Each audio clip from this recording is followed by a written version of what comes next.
where do you come from? Right. I come from Morocco.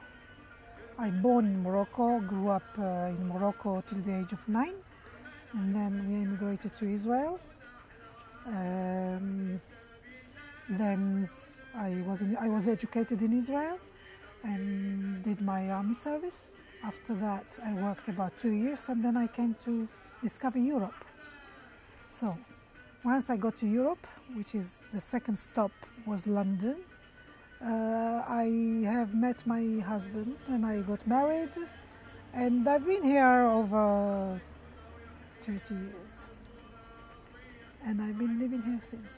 So why did you decide to come to London? Was it just because you fell in love and got married, or? Yes, absolutely, accidentally. It was not planned. I just wanted to discover the Europe. Now, you had quite strong opinions about the fact that because obviously you're from Morocco, Yes. And you immigrated to Israel, but you had very strong opinions of the fact that tradition was kept alive in a sense? Or? Yeah, of course. Tradition never left us, because that's where we come from. That's what we were made of. We didn't know anything else. Because I've heard, particularly people from Babylon and so on, is they talk about the fact that they went through a conscious of trying to forget the traditions. Yes, because they were thrown out. We left by our own accord. That is the difference. But why, for example, because in Morocco you still do have a relatively large Jewish community left in Morocco compared to the other Arab countries. Why do you think that is? Because they, first of all, there is only 3,000 left out of maybe, I can't remember the number, thousands and thousands and thousands of it. People who wanted to stay, they stayed. There is no pressure. I mean, nothing like that. But the more religious people who are connected to religion, they wanted to go to Israel because that is the dream from the Bible, from our religious to reach Israel and to kiss the floor when you reach there. But wasn't it, because obviously you were one of the people who emigrated to Israel from Morocco, but wasn't it somewhat difficult because when you arrived in the host culture, it wasn't the same as Morocco was when it came to Moroccan Jewish culture? You had a different kind of Jewish culture. Was there not any issues there that met, especially when you first arrived, not understanding the new culture and so on? Right. First of all, to my parents, it was a shock, culture shock, because they're completely different from where we come from. We come from a very small town in the south of Morocco. It was very, very much in community and religious community. So we were not exposed to the big cities and the secular life. So that, to my parents, it was a big shock. But they did fit in with the religious straight away. Now, the grandparents from both sides, mother and father, the only language they spoke is Arabic. So as the children had to speak to them in Arabic. So at home we spoke Arabic. We have eaten Moroccan food. We have our weddings and etc. all with the traditional Moroccan way that we know. So we never stopped. Having henna parties, etc. The food, of course, very, very rich that we brought with us. In fact, it infected everybody there in Israel. So do you, for example, do you still have connections to Morocco and particularly to non-Jewish Moroccans? Is there still... Yeah, yes, I do. In fact, I go to visit quite often. I love to go back to Morocco. It's a nice feeling. It's like going home, back home. You cannot do without it, you cannot do with it, in a way, in such a way. So how does Morocco compare, for you, how does Morocco compare to Israel? Big different. Israel is all Jewish people, it's a Jewish state. Morocco is like Muslim state, if you like to call it, but speaking Arabic and everything, I do fit in both worlds, which is nice. And I do have Moroccan friends who are not Jewish. That's it.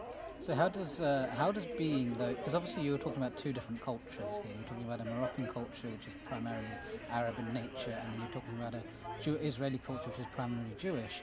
Now, being a Moroccan Jew, how does that affect how you see the wider Arab world and other Arabs? Because the general picture we get from the media and so on is that particularly that the two are irreconcilable communities. You know, the two can never be together. So you being from both cultures, is there not a bridge there? Is there, how does that change your view of other Arabs? Well, first of all, when I come across Arab people it doesn't make me anti, or it's the opposite. I straight away say I'm from Morocco, and I first of all knowing the music, eating the same food, we have a lot in common. I don't feel any gap. I don't feel it's a problem. I have many people that I met in this country, not even from Morocco, from Tunisia, from Egypt, and to me it feels good because it reminds me something from the background where I come from. I don't feel any problem with that. Does that also extend to, say, people from Iraq or the Levant? Yes, or Iran? yes, definitely, yes. Okay, and so now you live in London and you have a family here in London. Do, for example, issues like integration to London society or British society concern you to some extent?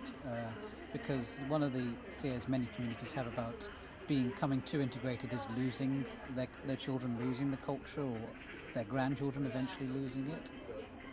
First of all, I don't have children or grandchildren, so I don't know. This question is wrong for me. But my friends, for example, who have children and came from Morocco, and they have actually made the henna party. They continue the tradition. There's no problem with that. We're very happy about it. Yeah. Very happy, yes. Yes, and we make sure that the grandchildren know about these things. It's quite fun. It's a nice thing to have. But why is that important? It's a part of us. That's why it's important. You cannot take it. I cannot get rid of it. No way. I couldn't. So, for example, when we were saying earlier about Babylonian Jews and so on, do you think they have the same impulses that, even though they tried to forget because of the treatment, there's Yes, a part of them they suffered a lot, obviously. They suffered a lot. But I'm not saying that in Morocco it was everything 100%, but it's wherever you are minority, no matter what, it's bound to be a little bit of friction here and there. And the reason that when we immigrated, because we were minority and we wanted to integrate with our ancestors, our fathers and fathers. That's all. But we are not. We have no problems with the Arabs. But I was saying though, because you're saying it's very important to keep hold of culture as it's almost part of an impulse. It is, yes. So do you think that's what's it's a nature, happening? Second nature to us. But do you think that's also happening with the Jews from the other Arab countries, that even those who wanted to forget, because we're starting to see a sort of revival happening with the culture as they used to have it? Do you think that's being motivated by this impulse? Yes, I'm sure, because it's a happy thing. Everybody wants to take part of it. And it's a very nice thing to have, which is great. I think it's worked for us. People want to go back to the roots, although they are not in that country, but they can continue with the tradition. No problem. There is nothing to stop us from doing that. But do you think, because one of the things I was talking to someone else about their ethnicity the other day, and they said, well, especially in the last 20 years, you've seen a far greater consciousness amongst different people to go back to their ethnic heritages, whereas 30 years ago it was the opposite. Have you seen that kind of thing in your own lifetime within the... No, with my life, as I said before, it never stopped. We continued. I have 5 sisters, they're all married, we all had henna parties. I'm talking about 20, 30 years ago, not now. We already have children and grandchildren. Now the grandchildren are having a henna party. So I never had any stop.